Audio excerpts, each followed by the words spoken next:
नमस्कार, बहुत बहुत स्वागत करते हैं क्लिक टुडे के आज के इस वीडियो रिपोर्ट में। और इस वीडियो में हम बात करेंगे टीटीसी पार्ट 3 परीक्षा बीए, बीएससी, बीकॉम के रिजल्ट को लेकर के।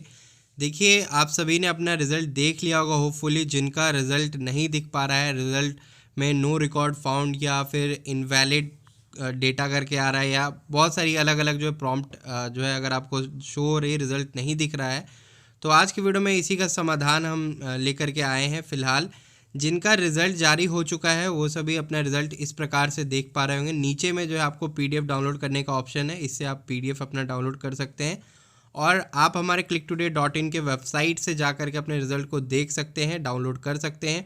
इवन वीडियो के कमेंट बॉक्स में भी लिंक पिन किया गया, वहाँ से अपने रिज़ल्ट को आप अवश्य चेक कर लें और डाउनलोड कर लें फर्दर रेफरेंस के लिए।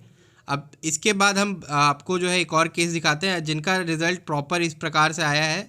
जैसे आपका ऊपर में रोल नंबर, नीचे रजिस्ट्रेशन नंबर, आपका नाम, कॉलेज का नाम, फैकल्टी आपका कौन सा है ये लिखा हुआ है। ऑनर्स सब्जेक्ट में आपने कौन सा ऑनर्स ले रखा है ये लिखा होगा। पार्ट 1 में आपने कितना ऑब्टेन किया, पार्ट 2 में आपने कितना ऑनर्स में ऑब्टेन किया वो लिखा होगा मार्क्स। ऑनर्स पेपर 5, 6, 7 और 8 में आपने जितने ऑब्टेन किए वो सारे मार्क्स आपको लिखे गए होंगे। और आपके अगर प्रैक्टिकल रहे होंगे तो प्रैक्टिकल के मार्क्स अलग से शो हो रहे होंगे। और जीएस में आपने कितना ऑब्टेन किया, जो कि आपको सभी के लिए कॉमन था, बीए, बीएससी, बीकॉम के लिए, तो उसमें जो आपने ऑब्टेन किया वो आपको लिखा होगा। ग्रैंड टोटल में आपको 568 लिखा गया है। और ये जो टोटल है ये आपके ऑनर्स का टोटल है। सब्सिडरी इसके अपार्ट होता है। टोटल जो आप एग्जामिनेशन अभी तक दिए हैं पार्ट 1, पार्ट 2 और पार्ट 3 का, वो 1500 मार्क्स का हुआ है।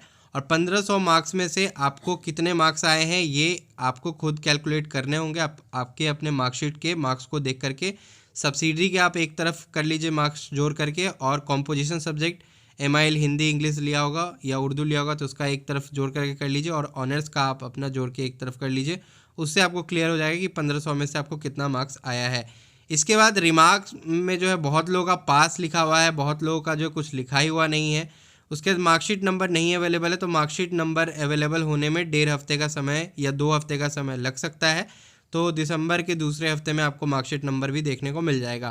रिज़ल्ट पब्लिक डेट आपका जो हो गया 28/11/2025, यही चीज़ जो है आपका रिज़ल्ट पब्लिकेशन डेट हो जाएगा। एक और बात मैं बता दूं, आपका जो मार्कशीट वगैरह प्रिंट होकर के मिलेगा वो अब नेक्स्ट ईयर ही मिल पाएगा, यानी कि जनवरी 2026 में मिल पाएगा, वो भी एंड वीक में, ठीक है। और पीजी का जो नामांकन है वो जल्दी शुरू हो जाएगा। अगले 2 हफ्ते के अंदर जो पीजी के लिए फॉर्म जो है भरवाए जाने शुरू कर दिए जाएंगे यूनिवर्सिटी की तरफ से। जो अपडेट होगा आपको बता दिया जाएगा, इसलिए चैनल को सब्सक्राइब करके बेल आइकन को ऑन करके रख लीजिए। तो टीटीसी पार्ट 3 2022 से 25 सेशन में जिनका भी जो है रिजल्ट किसी कारण बस पेंडिंग है, जैसा कि आप देख रहे हैं यहाँ पर ये एक रिज़ल्ट है। यहाँ पे आपको जो है पार्ट 3 NA दिख रहा है, यानी नॉट अवेलेबल। तो आपको इसका जो सॉल्यूशन है वो कैसे मिलेगा, तो देखिए जैसे कि यहाँ पे आपको ऑनर्स पेपर 6 में कोई मार्क्स नहीं दिख रहा है, इसका मतलब ये हो सकता है कि आप उस दिन एग्जामिनेशन नहीं दिए होंगे, एब्सेंट रहे होंगे, या आप उस दिन एग्जामिनेशन तो दिए लेकिन आपका उसका मार्क्स नहीं चढ़ा। अब इसके लिए क्या करना होता है, एक एप्लीकेशन आपको लिखना रहेगा। एप्लीकेशन का फॉर्मेट भी हमारे वेबसाइट के ऊपर उपलब्ध है, उसका भी लिंक जो आपको कमेंट बॉक्स में जो है वो आप देख सकते हैं वहाँ से।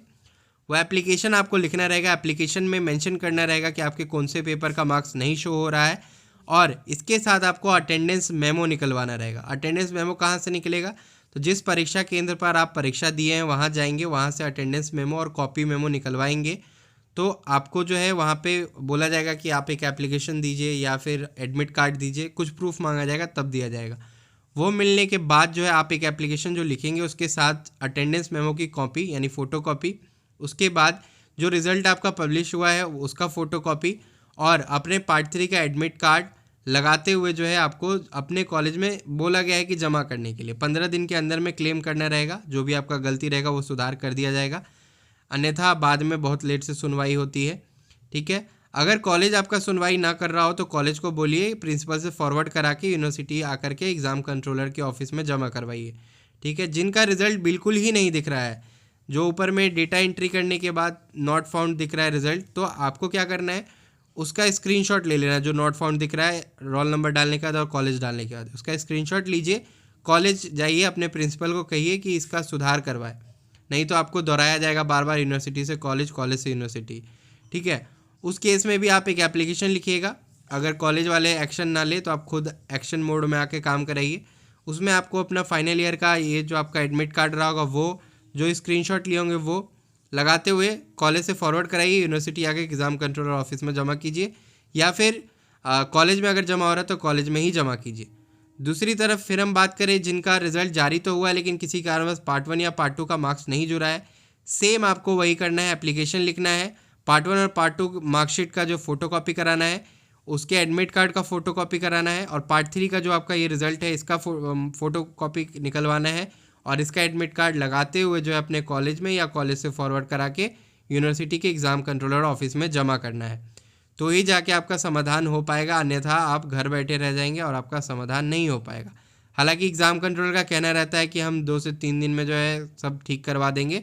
तो आज आपने देख लिया, कल भर आप रुक जाइए, अगर ठीक होता है रिज़ल्ट तो ठीक, नहीं तो परसों जा करके अपने कॉलेज से कांटेक्ट कीजिए और सुधार करवाइए, अन्यथा आपके साथ ही आने वाले समय में प्रॉब्लम होगी। और जो भी परेशानी है नीचे कमेंट करके बताइए, इसके अगले वीडियो में हम उस प्रॉब्लम्स के ऊपर भी हम वीडियो बनाएंगे, ठीक है, और सारे अपडेट आपको देते रहेंगे। तब तक के लिए हम चलते हैं, धन्यवाद, फिर मिलेंगे अगली वीडियो में।